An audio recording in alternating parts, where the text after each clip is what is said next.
Il y a plein d'athlètes qui vont faire ces campagnes de lutte contre l'homophobie, qui vont être sympas avec une personne homosexuelle s'ils la rencontrent, mais qui vont toujours avoir ce langage homophobe aux lèvres.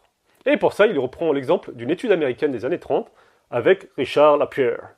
Donc ce qu'il faut savoir, à cette époque, il y avait un grand sentiment de sinophobie aux États-Unis. Donc la sinophobie, c'est la haine du chinois, ou la peur du chinois, pardon.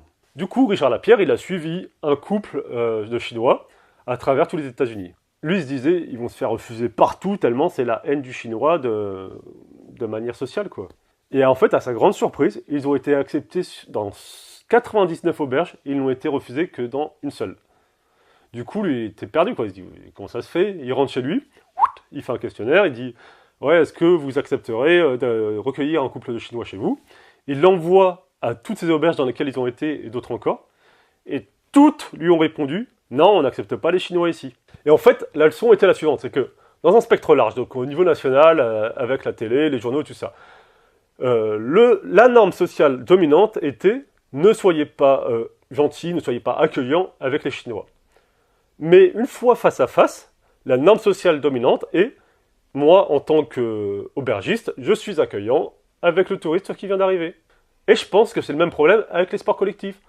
Je pense qu'en face à face, pas mal de sportifs collectifs seraient sympas avec une personne homosexuelle. Pour autant, dans leur langage quotidien, ils ont un langage homophobe qui va repousser ces personnes homosexuelles de leur pratique sportive. En fait, la thèse de l'auteur est de dire qu'il ne faut pas dire aux sportifs que l'homophobie est mal, qu'en fait, eux, ils ne se sentent pas homophobes, et donc ils ne se sentent pas concernés. En fait, il faut leur expliquer que leur insulte, que leur langage homophobe blesse et fait du mal aux homosexuels. Il les exclut de leur pratique et qu'ils se privent de coéquipiers potentiels quand ils emploient un tel langage. Et du coup, l'une des solutions principales, c'est de former les dirigeants, les coachs et les capitaines. Donc en fait, ça va être des simples rappels à l'ordre de ces leaders, mais ça peut aller plus loin, comme des sanctions physiques, par exemple. Donc, suite à toutes ces recherches, moi, dans mon club, désormais, lorsqu'un joueur dit une insulte homophobe, enculé, pédé, on n'est pas des tapettes, etc., ça pompe, ça fait des squats, ça saute, ça sprint. Et on peut même imaginer l'utilisation de la fameuse boîte noire des sports collectifs.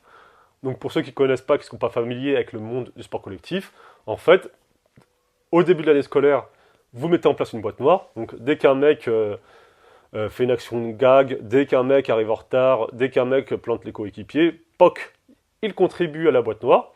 Et à la fin de l'année, on utilise tout cet argent amassé pour se faire un week-end ensemble. Et de ce fait, la boîte noire pourrait servir à lutter contre l'homophobie. Dès que quelqu'un a une réflexion homophobe, POC, il participe à la boîte noire. Aujourd'hui, tous les acteurs du sport, et notamment du sport collectif, doivent se mobiliser et réfléchir à leur pratique.